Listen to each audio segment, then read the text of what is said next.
ನಂಜನಗೂಡಿನ ತಾಲೂಕಿನ ಹುಲ್ಲಳ್ಳಿ ಗ್ರಾಮದವರು. ಇವರು ಎಸ್ಎಸ್ಎಲ್ಸಿ ಓದಿದ್ದಾರೆ. ಎಚ್ಎ ಗೋವಿಂದರಾಜು ಎನ್ನುವ ಸುಮಾರು 75 ವರ್ಷದ ವ್ಯಕ್ತಿ. ಇವರ ಹವ್ಯಾಸ ಕನ್ನಡ ಚಲನಚಿತ್ರಗಳು ಮತ್ತು ಕನ್ನಡ ಚಿತ್ರೋದ್ಯಮದ ಮೇಲಿನ ಒಲವು.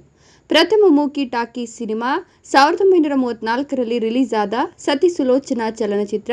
ಅಂದಿನಿಂದ ಇಂದಿನವರೆಗೂ ಸುಮಾರು 5831 ಕನ್ನಡ ಚಲನಚಿತ್ರಗಳನ್ನು ಅಂದಿನ ಕಾಲದಿಂದ 10 ಪೈಸೆಯಿಂದ 100 ರೂಪಾಯಿವರೆಗೆ ಸಿನಿಮಾ ಟೆಂಟುಗಳಲ್ಲಿ ಎಲ್ಲ ಕನ್ನಡ ಸಿನಿಮಾಗಳನ್ನು ನೋಡಿ ಆ ಸಿನಿಮಾಗಳಲ್ಲಿ ನಟಿಸಿರುವಂತಹ ನಟ ನಟಿಯರು ಮತ್ತು ನಿರ್ಮಾಪಕರು, ನಿರ್ದೇಶಕರು, ಸಹ ನಿರ್ದೇಶಕರು, ಸಂಗೀತ ನಿರ್ದೇಶಕರು, ಆ ಸಿನಿಮಾದಲ್ಲಿ ನಟಿಸಿರುವಂತಹ ಎಲ್ಲ ಕಲಾವಿದರ ಹೆಸರು, ಎಲ್ಲರ ಮಾಹಿತಿಯನ್ನ ಒಂದು ಸಣ್ಣ ಪೇಪರ್ನಲ್ಲಿ ಬರೆದು ಶೇಖರಣೆ ಮಾಡಿ ಇಡುವಂತಹ ಹವ್ಯಾಸ ಇವರದ್ದಾಗಿರುತ್ತದೆ.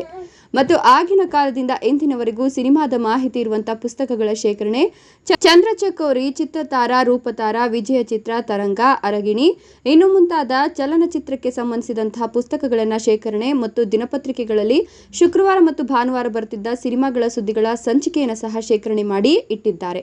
ಮತ್ತು 1970-75ರ ದಶಕದಲ್ಲಿ ಕನ್ನಡ ಸಿನಿಮಾ ರಿಲೀಸ್ ಆದರೆ ಥಿಯೇಟರ್ಗಳಲ್ಲಿ ಆ ಸಿನಿಮಾದ ಹಾಡುಗಳ ಸಣ್ಣ ಪುಸ್ತಕಗಳನ್ನು ಹಂಚುತ್ತಿದ್ರಂತೆ. ಆ ಎಲ್ಲ ಸಿನಿಮಾಗಳ ಹಾಡಿನ ಪುಸ್ತಕಗಳನ್ನು ಶೇಖರಣೆ ಮಾಡಿಟ್ಟಿದ್ದಾರೆ. ಮತ್ತು ಇವರ ಸ್ನೇಹಿತರೊಬ್ಬರ ಮೂಲಕ ಎಲ್ಲ ನಟ ನಟಿಯರನ್ನ ಪರಿಚಯ ಮಾಡಿಸಿ ಇವರು ಸಂಗ್ರಹಿಸಿರುವ ಚಲನಚಿತ್ರಗಳ ಮಾಹಿತಿಯ ಹವ್ಯಾಸವನ್ನು ತಿಳಿಸಿ ಸಂತಸ ವ್ಯಕ್ತಪಡಿಸಿದ್ದಾರೆ.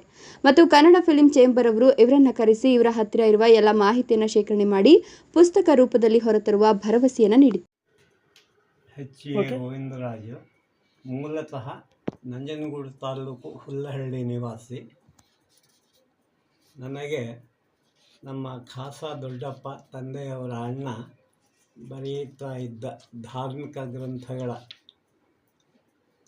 ಅದರ ಆಧಾರ ಮಾಡಿಕೊಂಡು ನನಗೂ ಈ ಬರವಣಿಗೆ ಕಲೆ ರಕ್ತದಿಂದಲೇ ಬಂದಿದೆ. ಆದರೆ ಕ್ಷೇತ್ರ ಮಾತ್ರ ನಾನು ಕನ್ನಡ ಚಲನಚಿತ್ರ ಸಿನಿಮಾಗಳ ಬಗ್ಗೆ ಆರಿಸ್ಕೊಂಡಿದ್ದೇನೆ.